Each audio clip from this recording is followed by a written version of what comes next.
जाइए सावधान। जी हाँ दोस्तों, इस सप्ताह आपको सावधान रहने की आवश्यकता है। नमस्कार, मैं एस्ट्रो देव दुबे स्वागत करता हूँ आपका अपने इस यूट्यूब चैनल पर और हाजिर हूँ इस साप्ताहिक राशिफल के कार्यक्रम को लेकर।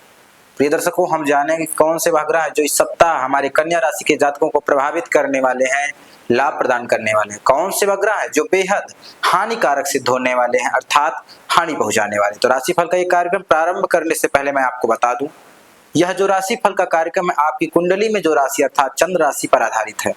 यदि आपको अपनी जन्म राशि चंद्र राशि नहीं पता है तो आप इसको अपने प्रचलित नाम राशि के आधार पर भी देख सकते हैं। तो चलिए राशिफल का एक कार्यक्रम प्रारंभ करते हैं और जान लेते हैं क्या है ग्रह स्थिति। जैसा कि देख रहे हैं, फर्स्ट हाउस में चंद्रमा के साथ शुक्र ट्रांजिट कर रहे हैं। चंद्रमा पूरे सप्ताह ये 3 राशियों में ट्रांजिट करने वाले, कन्या, तुला और वृश्चिक। और वहीं 6th हाउस में राहु शनि की राशि में ट्रांजिट कर रहे हैं। शनि गुरु की राशि में 7th हाउस में ट्रांजिट कर रहे हैं। मंगल 10th हाउस में बुध की राशि में ट्रांजिट कर रहे हैं। गुरु और बुध कर्क राशि चंद्रमा की राशि में ट्रांजिट कर रहे हैं। वहीं सूर्य और केतु 12th हाउस में सूर्य की राशि में ट्रांजिट कर रहे हैं। बुध राशि परिवर्तन करने वाले हैं। 22 अगस्त को कर्क राशि से सिंह राशि में प्रवेश कर जाएंगे। सूर्य के साथ बुध का युति हो जाएगा। 17 अगस्त को सूर्य राशि परिवर्तन कर चुके हैं। 22 अगस्त को बुध भी राशि परिवर्तन करेंगे, अर्थात ट्रांजिट करेंगे इस भाव से और इस राशि से। तो सबसे पहले ये थी आपकी ग्रह स्थितियां, और अब बात करेंगे यह पूरा सप्ताह आपके लिए कैसा रहने वाला है, क्या क्या उतार चढ़ाव आपको देखने को मिलने वाले हैं। तो सबसे पहले बात करेंगे स्वास्थ्य के, हेल्थ के दृष्टिकोण से समय कैसा होगा। देखिए, इस सप्ताह आपको मानसिक चिंता रहने वाली है। इन्फेक्शन जैसे रोग की समस्या देखने को मिलेगी। बुखार, सर्दी, जुकाम, इन्फेक्शन, जो भी वायरल फीवर जैसे इन समस्याओं से आपको बचना। ये बीमारियां आपको फैलती हुई दिखेंगी अपने आसपास भी, और जो हमारे कन्या राशि के जातक हैं उनको विशेष चीजें दिखाई देंगी। दूसरी बात है मानसिक चिंता, मन परेशान होगा, मन में घबराहट रहेगी और मन अशांत रहेगा। बात कुछ भी नहीं है फिर भी अशांत है। ऐसा क्यों है? चंद्रमा यहाँ पर है, शनि की 7वीं दृष्टि से लग्न पर पड़ रही है फर्स्ट हाउस पर, जहां पर शुक्र ट्रांजिट चंद्रमा के साथ कर रहे हैं। शनि की जब भी चंद्रमा पर दृष्टि पड़ती है तो विष योग का निर्माण कर देते हैं। और विष योग करता क्या है? हमारे मन को परेशान करता है, मन को चिंता में डाल देता है। कारण कुछ भी नहीं है फिर भी मन परेशान है। तो इन चीजों से आपको सावधान रहना है। बात करते हैं कैरियर की। कैरियर के दृष्टिकोण से देखा जाए तो मंगल 10th हाउस में बुध की राशि में ट्रांजिट करे, वहां पर दिग्बली हो जाते हैं। लेकिन वहीं शनि की 3री दृष्टि भाग्य भाव पर है, इसलिए कैरियर में भी कोई बड़ा निर्णय आपको नहीं लेना है, बचना है निर्णय लेने से। निर्णय जो भी लेना है इस सप्ताह बाद, क्योंकि ग्रहों की जो ऐसी स्थिति है, मंगल यहाँ पर बुध की राशि में ट्रांजिट कर रहे हैं। मंगल की 4थी दृष्टि लग्न पर है, जहां पर चंद्रमा और शुक्र ट्रांजिट कर रहे हैं।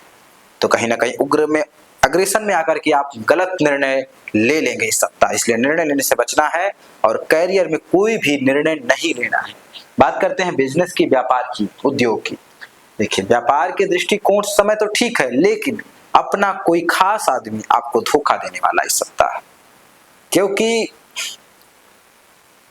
देखा जाए तो कहीं ना कहीं राहु की दृष्टि 10th हाउस पर पड़ रही है, और जब भी राहु की दृष्टि 10th हाउस पर पड़ती है वहां पर मंगल तो अंगारक योग जो परिवर्तन करते हैं। तो आपके लाइफ में, आपके व्यापार में, आपके जीवन में भी कुछ ऐसा परिवर्तन आने वाला है जिसे लेकर के आप हैरान हो सकते हैं। तो सावधान हो जाइए, इस सप्ताह आपको बचना है। अपने लोगों पर ध्यान रखना है, अपने एम्प्लॉय पर, अपने जो आसपास नौकर हैं उन पर ध्यान। अपना ही कोई खास आदमी आपके साथ गद्दारी कर सकता है। बात करते हैं जॉब की। जॉब को लेकर के समय अच्छा है, जॉब में कोई विशेष बड़ी समस्या नहीं। हाँ, पहले के हिसाब से स्ट्रगल थोड़ा ज्यादा करना होगा और समय पर ध्यान रखना होगा, स्वास्थ्य पर ध्यान रखना होगा। जॉब तभी आपके हाथ लगेगी जब आपका स्वास्थ्य ठीक होगा।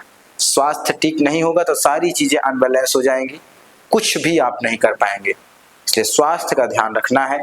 वहीं बात करते हैं लव लाइफ की। अभी मैंने आपको बताया कि चंद्रमा पूरे सप्ताह 3 राशियों में ट्रांजिट करेंगे। शनि यहाँ पर बैठे हुए हैं, मंगल की 4थी दृष्टि यहाँ पड़ी, 8वीं दृष्टि यहाँ पड़ी, और ऐसी स्थिति में यहाँ से भी और पंचम भाव से भी, दोनों से प्रेम का विचार किया जाता है। तो सावधान रहिए, ब्रेकअप के योग बनेंगे, क्योंकि यहाँ के जो स्वामी हैं यहाँ पर बैठे हुए हैं, अपने से 2 घर आगे गुरु की राशि में ट्रांजिट कर रहे हैं, शनि की वहां पर राशि है। तो ऐसी स्थिति में आपको सावधान रहने की आवश्यकता है, नहीं तो ब्रेकअप होते हुए दिखेंगे। आसपास में लड़ाई झगड़े, जैसे कि मान लीजिए लड़ाई झगड़े और माता से मतभेद, जमीन को लेकर के विवाद, कोई बहुत बड़ा जमीन का कोई मैटर है जिसमें लड़ाई झगड़े इत्यादि आप देखने को मिल सकते हैं आपको। और वहीं सावधान रहने की आवश्यकता है, ब्रेकअप होते हुए भी आपको दिखेंगे कि तो आपका बॉयफ्रेंड या गर्लफ्रेंड, दोनों में से, ये मेल और फीमेल दोनों की बातें हैं, तो दोनों एक दूसरे को धोखा देते हुए दिखेंगे इस सप्ताह। तो सावधान रहिए। बात करते हैं स्टडीज की, पढ़ाई लिखाई की। तो पढ़ाई लिखाई को लेकर के समय बेहद उत्तम है। पितृदोष भी बना हुआ है, पितृदोष भी बना हुआ है, इसलिए सावधान हो जाइए। और चीजें जो भी बनने वाली थी वो बनते बनते रुक जाए या बनते बनते बिगड़ जाए, इन प्रकार की चीजों को आपको देखने को इस सप्ताह मिल सकती है। पढ़ाई लिखाई को लेकर समय बेहद उत्तम है। बात करते हैं भाग्य साथ देगा या नहीं। तो जी हाँ दोस्तों, इस सप्ताह भाग्य साथ नहीं देगा। भाग्य के दम पे कोई बड़ा निर्णय नहीं लेना है, निर्णय लेने से बचना है, क्योंकि शनि की तीसरी दृष्टि भाग्य भाव पर है, जहां पर शुक्र की राशि है और शुक्र नीच के हो चुके हैं कन्या राशि में। चंद्रमा के साथ भले ही युति में है, लेकिन नीच के हो गए हैं।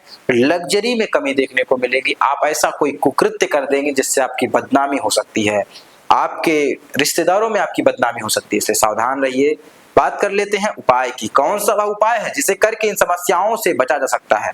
सबसे पहला उपाय, सूर्योदय से पहले उठना है, पीतल के लोटे में लाल चंदन डालकर भगवान सूर्य को अर्घ्य प्रदान करना है। दूसरा उपाय, ओम गृणी सूर्याय नमः इस मंत्र का जाप करना है।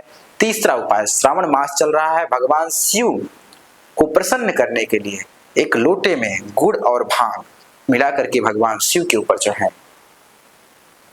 और कर सकते हैं तो टूटा हुआ बिना चावल, जो टूटा हुआ ना हो, 11 दाना गिन करके भगवान शिव को अर्पित करें। निश्चित ही जिनके जीवन में धन संबंधित जुड़ी समस्या है वो समाप्त हो जाएगी। इन उपायों को करके आप हमको बताइए, यह उपाय आपके ऊपर सही साबित हो रहा है या नहीं। यह कार्यक्रम पसंद आ रहा है तो चैनल को सब्सक्राइब कर ले, लाइक करें, शेयर करें, कमेंट करें। यदि कोई व्यक्तिगत परामर्श लेना है, आपको कुंडली दिखानी है, आप दिए गए नंबर पर संपर्क करें। तब तक के लिए इजाजत दीजिए, मिलते हैं अगले कार्यक्रम में। नमस्कार।